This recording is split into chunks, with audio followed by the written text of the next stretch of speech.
Dad. Welcome. Are you ready to do an interview? Absolutely, James. Looking forward to it. Alright, so do you perhaps have a significant event that happened in your life that you're an eyewitness of? Yes, I remember when it was New Year's Eve of 1999 and all the clocks and dates changed to 2000. Wow. And your mum and I were up in London on Westminster Bridge, just outside the Alright, so Houses of this was Parliament. like the 31st of December 1999. That's correct. Sure, a millennial. I was not born then, so what were people saying about what they thought was going to happen? Was it like, did they think it would be like a big change? The world was going to end? What were people thinking? Well, James, from a point of view of all the computers in the world, many of the programs on computers had only been set up with 2 digits for the year, Wow. right? Okay. So it was counting with only the last 2 digits of the year. So you can imagine it was going for 1991, it was just 91, 92, 93, 94. And suddenly people realized that what happened when it went from 99, it would drop down to 00. So all the software programs on Wow. the computers that relied on those 2 digits to do calculations would have to be changed to include all 4 digits. And a lot of people were worried that if we hadn't thought about all the software that needed to be changed, it could cause a lot of problems. So a lot of people weren't ready and they didn't anticipate it would happen and there would be a lot of change that needed to happen. Well, we did know it was coming, and I think people did make a lot of changes to all the computers, so there wasn't any significant issues. We did have time to plan for it. But more importantly than that, I think people were just anticipating the change of a millennium, Yeah. which often brings with it sort of That's new really big. expectations and forecasts, and people, saw it as a big event that could be good or bad for humanity. We didn't know. So this event was very significant for you. What were like some smaller events that led up to it, like in the night, a couple of days before? What is really big that stood out for you? Well, your mum and I were visiting our family in England. So we had all planned to go up to London on the train the night of New Year's. And then we'd have to wait on Westminster Bridge for quite a few hours because it was planned to be very busy. Sure. So we Yes. had already planned Hectic. to be up there quite early. And then obviously there was going to be a big fireworks display. But leading up to that night, we were just spending time with friends and family in England. So you're all getting like hyped. So you were with mom and lots of family. So were you with friends? No friends? Did you Yes, meet I up with think lots we of had friends?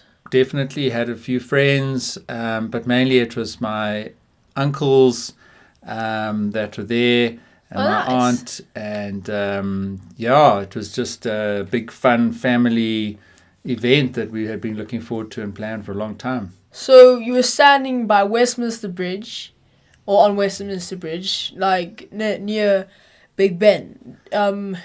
Did you stay calm? What did you think would happen? What would it mean for the world? Well, I didn't think it was going to be the end of the world. Okay, that's fair. And I know because I'm in the industry that there were a lot of projects to fix all the computer programs. So I think I wasn't worried about that. Yeah. I think I was more worried that people were worried. When people get unnecessarily worried about something, they do silly things.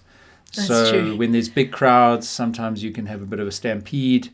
Sure. And we were on a confined space on a bridge, but there was a lot of police around and there was a lot of security. So it was So you were staying calm. I was very calm. Okay, nice. It was a fun event. I think the only thing was that we'd been standing for about 5 or 6 hours until 12 o'clock at night. So we were just getting a bit tired. Sure. So last question, or maybe could be one more. Did this impact your life, or was it just a big party? It was a wonderful party. I think it was just a wonderful memory that we have, that we enjoyed with our family.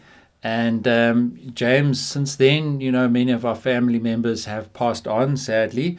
And it's important to have those times with your family. And that was one of them. I think one of the other things that stood out for me was the London Eye was also supposed to be launched that night. Wow. And that's the big Ferris wheel in London. So that was like a specific event. Yes, they were doing it that night as well. But from what I can remember, it didn't actually turn on the night. They had hoped to get it going. Wow. And that was a bit of an embarrassment for the people who had set that up. But I think many people didn't realize that it was supposed to turn.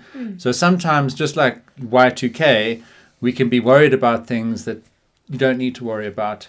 Year 2000 has come and gone, and the millennials that we have in our family now, you and your 4 siblings, meant that because the world kept on, we could build a family. Yeah. And I remember reading somewhere that there was a project that was opened in 1995, but it only finished in 2005 and was supposed to be there for the millennia. Lots of examples. So what is last question, what is the favorite thing, your favorite thing that happened on that day or in that space of time? I think hearing Big Ben, because Westminster Bridge leads over to the Houses of Parliament. So you can see the Houses of Parliament from Westminster Bridge, and then you can see Big Ben rising up. And because I grew up in England, I know Big Ben very well. And Lovely. Hearing the bell of Big Ben is very symbolic of London. And when those hands of the clock hit 12 o'clock midnight and then it chimed for the year 2000 and the fireworks started, that was very special. Thank you so much, Peter, for your time.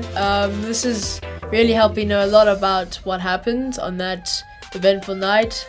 Thank you so much. That's a pleasure, James. Well done. Great questions. Thank you.